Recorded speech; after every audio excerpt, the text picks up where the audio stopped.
Hi, this is Political News in 5. I'm Aisha Usuri, and today is January 30th, 2022. In this edition, I'm going to be talking about three things as usual. The first is the Electoral Act. Fantastic news. The National Assembly have turned around the bill and sent it back to President Buhari for his signature. Let's hope he signs it. It now includes a third way by which political parties can conduct their primaries, which is direct, indirect, and consensus. I still have absolutely no idea what consensus means. But apparently, the National Assembly is taking their cue from President Buhari, who, during an interview with Channels at the beginning of this month, suggested that as a way by which parties can conduct their primaries, and the National Assembly have picked up on that. I think it's important to note that the National Assembly has become the center of a proxy battle between the different factions of the APC, who are all trying to make sure they get the upper hand and control the party during the conventions and for the primaries as a way of determining who will win the 2023 elections. So let's wish them luck. But I don't think that it's fair for one party to be able to dictate what national law will be because of their own dysfunction. Unfortunately, PDP is not any better, otherwise they would be all over this by now. Now, why is President Buhari so reluctant to sign Electoral Acts? This will be the fifth time that he has an act before him. Before the 2019 elections, he declined 3 times to sign the versions of the bills that had been prepared by the Saraki and Dogara National Assembly. And now for this current assembly, the 9th one, he has declined once already.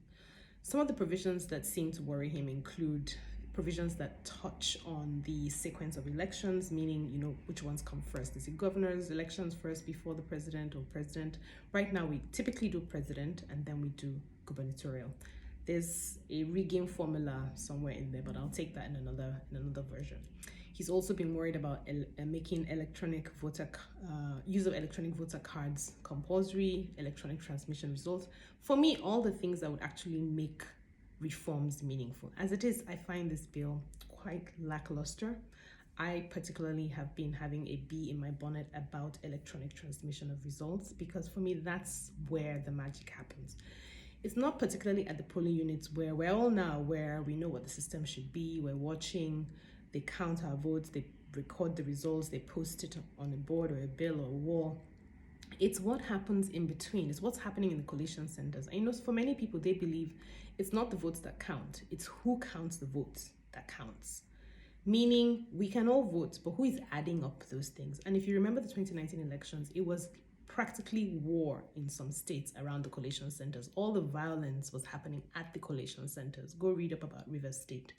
So I think it's absolutely important to take away INEC's discretion to be able to transmit results electronically. We need that so that even if it's 6 months after elections, INEC can release this result on its website and me and you can say, oh, we were in X unit, polling unit, and here were our results, and it's the same. This is one thing that will improve the integrity of elections. There are many things that need to be done, but this one is a simple one, and it would make sure that what we're seeing with voter apathy might hopefully be reversed because people need to trust the system. And right now, frankly, I think the majority of Nigerians don't trust our elections at all. So let's see what happens. The second thing is the APC convention. It's billed for a month away, February 26th. We have about 11 candidates who are interested.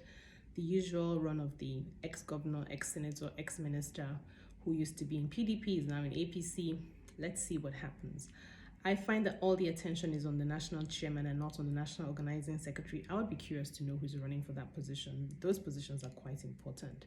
There's a sense that the convention is going to go by way of consensus as opposed to an actual vote. That would also be probably a big mistake, but we can't really interfere if we're not party members, can we? Whatever the case, get your Google. It's going to be definitely very entertaining. And the third thing this week is the Ekiti gubernatorial elections that are set for June.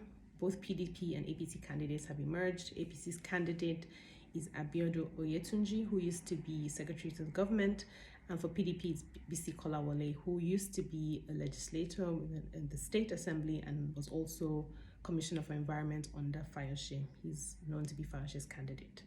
And for the Labour Party, it's someone called Benga Daramola. It would be nice to know who the other parties are fielding.